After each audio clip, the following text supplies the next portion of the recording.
How hard is it for you to learn to use Logic Pro for iPad? We're going to break down 10 tips that I've found really useful when I've been learning Logic Pro on my iPad. Welcome aboard. This is the Studio Live Today podcast. My name is Pete Johns.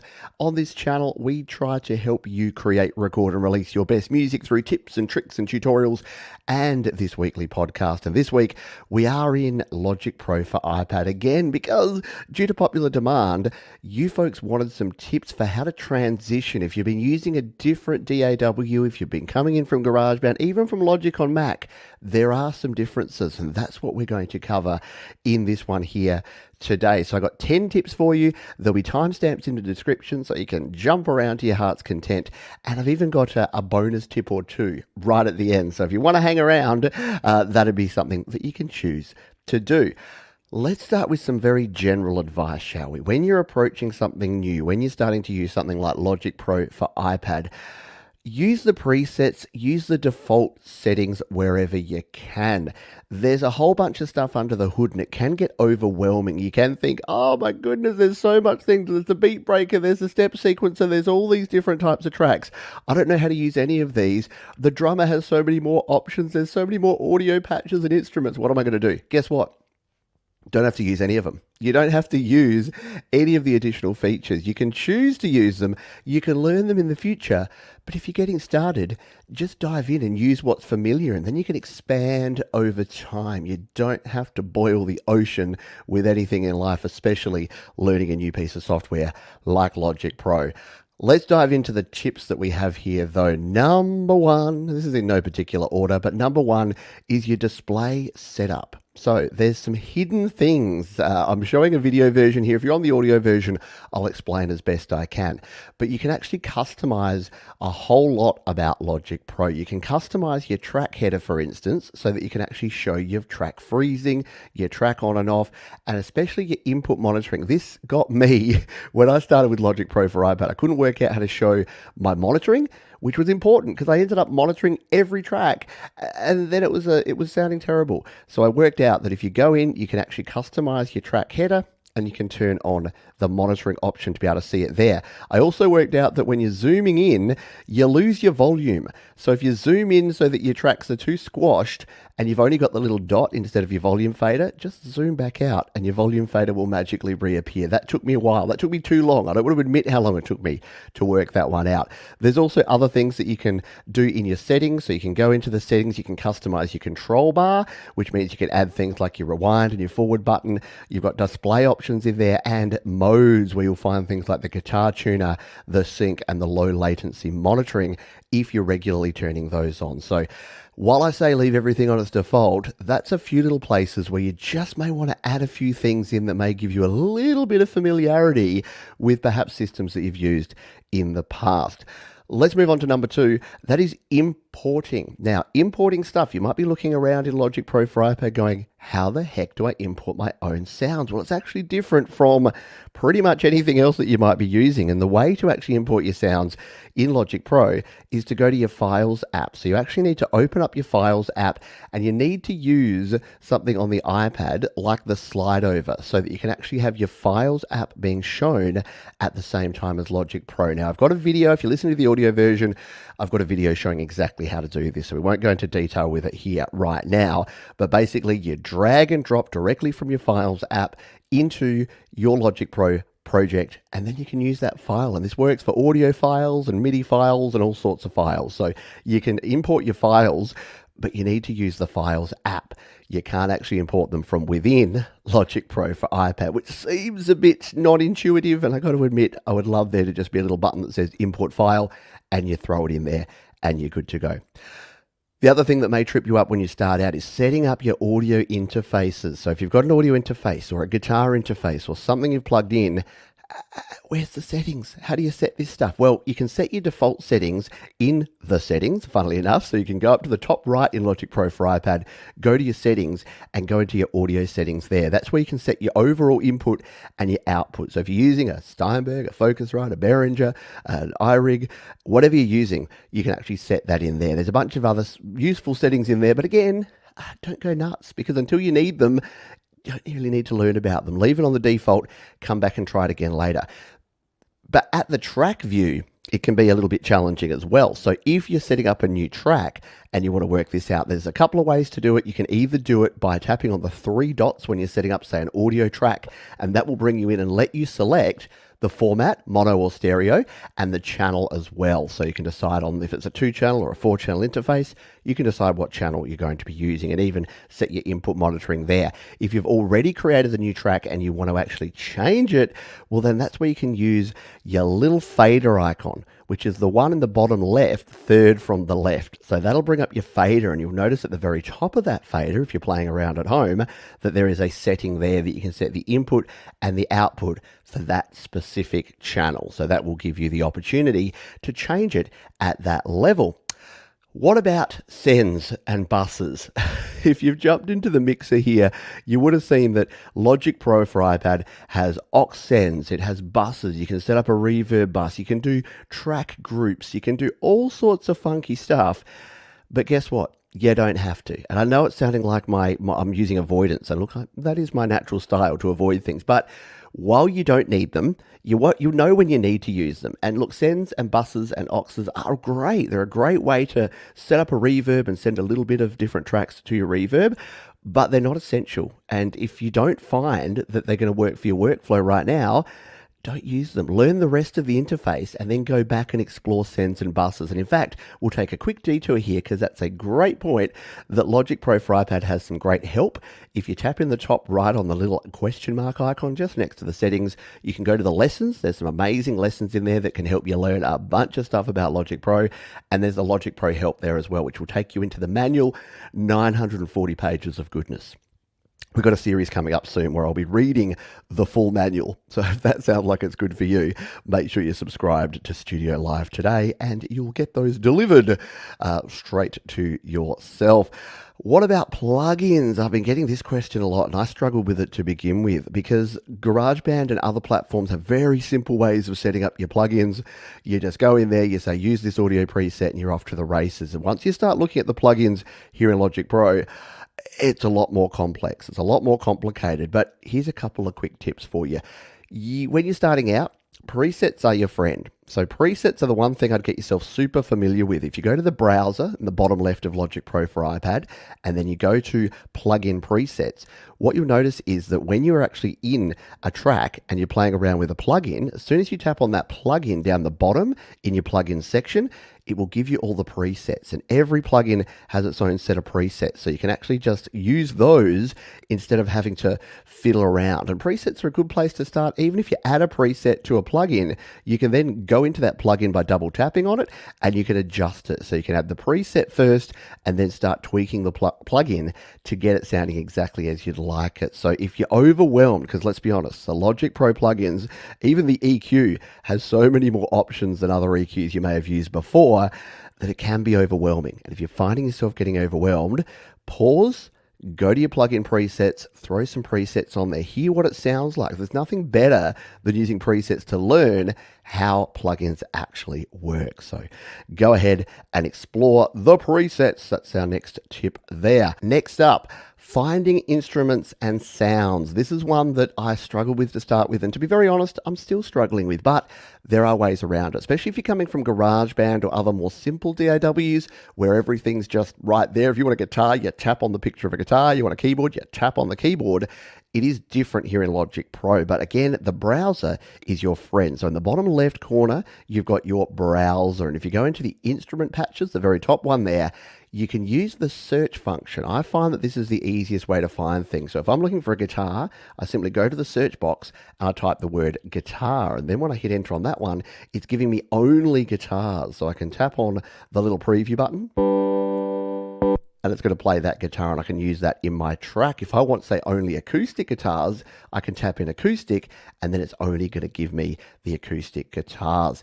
If we want to remove those, all we need to do is tap on the X and get rid of them, and then we can start again. If you want to see what all the filters are, you can actually tap the All Filters button in the top right and you'll get the full list of filters where you can really wind down and get yourself a particular sound by tapping, say, electronic, monophonic, and house sound. And then we want this nice 90s stereo synth bass.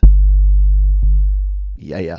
So there are ways to find your instruments. It's just a little different. You've got to get your head around a slightly different way to go in there, and the browser and the search functionality in the browser is your friend. Next up, audio patches. Audio patches are your effects. So if you're coming again from GarageBand or something else where you say open up a new audio track and it's got some presets on there, it's got like a pop vocal or it's got like a electric guitar amp sound on that audio track, and then you plug in your guitar, you plug in your mic and you sing away, you might be thinking, well, every time I add an audio track, it's just completely clean audio. How do I actually use that? Well, that's actually an audio patch. So if you're wondering, where's my guitar amps? Where's my microphone presets? They're all audio patches. So for instance, if you're watching the video version, again, if you're listening on the audio, I'll try to explain it. But if I've got a lead guitar sound here that I'm playing with, I'll just play this. If I want to adjust the tone of that and I want to put something different on there, again, your browser. Your browser's where everything goes on here. And if this time, instead of being instrument patches, we go to audio patches, we can actually find that. And again, if we go guitar and amp, it'll give us just the guitar amps, and we can actually swap out the guitar amp with a different amp sound. The same thing for a vocal preset, we could do the same sort of thing. But again, instead of going guitar and amp, you might go voice and say light reverb, and then it'll give you a whole bunch of other presets there. So if you're wondering, hey, how do I get, where's my guitar amps? Where's my bass amps? Where's my vocal presets? They're all under what are called audio patches. There's actually a heap more of them in here than there are in other DAWs, but again, you just got to know where to look and where to find them, and that is the place to go. What about your audio unit plugins, your external plugins? Now, the good news is if you're moving to Logic Pro on iPad and you're coming from Cubasis or Audio Pro or GarageBand and you've spent a long time getting a collection of audio unit of AUV3 plugins, they're all going to follow you here to Logic Pro for iPad. And yes, some users have found aren't working yet. Again, this is version 1.0 of a brand new piece of software. Not everything's going to be perfect out of the box, but the vast majority that I've tried have been working and work fine. How do you get to them though? How do you actually add in your AUV3 plugins? Well, you go to the plugins down the very bottom there, and if you scroll to the right, you'll see that you've got add effects. So you can add an audio effects to this. Now you've got all of the Logic Pro ones that you can add, but if you keep going down, all of your audio units are listed there. Now, here's a trap. They're listed based on the company, the developer that actually made them. Now, I don't know about you, but sometimes I want to find a plugin and I can't remember the developer. So if I want to use the wider plugin, which I love, I may have forgotten that it's made by Infected Mushroom. So I want to find the wider plugin. I can just go to the search box at the top of my plugins and search wider, and it's going to pop straight up there. And that works for anything. If you just want, say, a delay plugin, but you don't know what delays you got, type in the word delay, and it's going to give you a combination of all the stock plugins, as well as any plugins that you have as AUV3 plugins. It's very cool. Again, your search box and your filters are your friend when it comes to Logic Pro for iPad. Don't spend hours clicking in and clicking out and tapping into menus just to try and find one thing. Go to your search box, search for what you're looking for, find it, apply it. You'll save yourself a bucket load of time, or at least I have in the past as well. Next up, where is the sampler? Pete, where is the sampler? I've used GarageBand in the past. I could add a new sampler track. Well, if you've used a piece of software that has a built-in sampler and you're wondering where Logic Pro's is, it works a little bit differently. Like everything, it's just a touch different. And with Logic Pro for iPad, you can still use your own sound and sample them. It's just a slightly different way to do it. Let's show you how to do it, or explain it if you happen to be on the audio version. We're going to go to add new track, and we're going to add an audio track here. Now, I've got my microphone plugged in. I'm going to turn on monitoring, and I'm going to record a sound by hitting the record button just at the start of my track. Ba. Hit the stop button, and we've recorded in a sound. Now, here's the thing. If we want to use this as a sample in a brand new sampler track, all we need to do is tap and hold, wait for it to go green like that, and then drag it down to a fresh track. Now, when we release on that one, it's going to bring up a pop-up menu that says, would you like this new track to be Sample Alchemy, the Quick Sampler, or even the Drum Machine Designer? Let's just go the Quick Sampler. You can play with Sample Alchemy, but remember what we said at the start.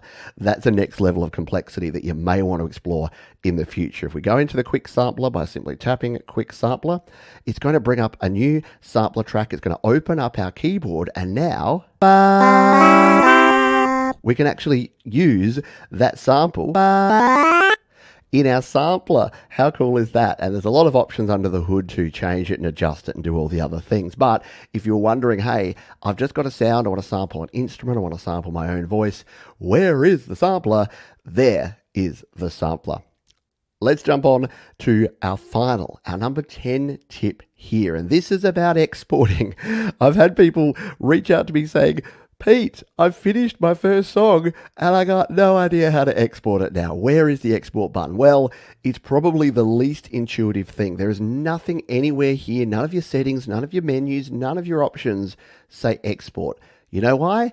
You just have to tap at the top here on the name of the track, on the name of the project. So the very top left corner, just before where you go out, if you tap on that, there's a little teeny tiny export button just below.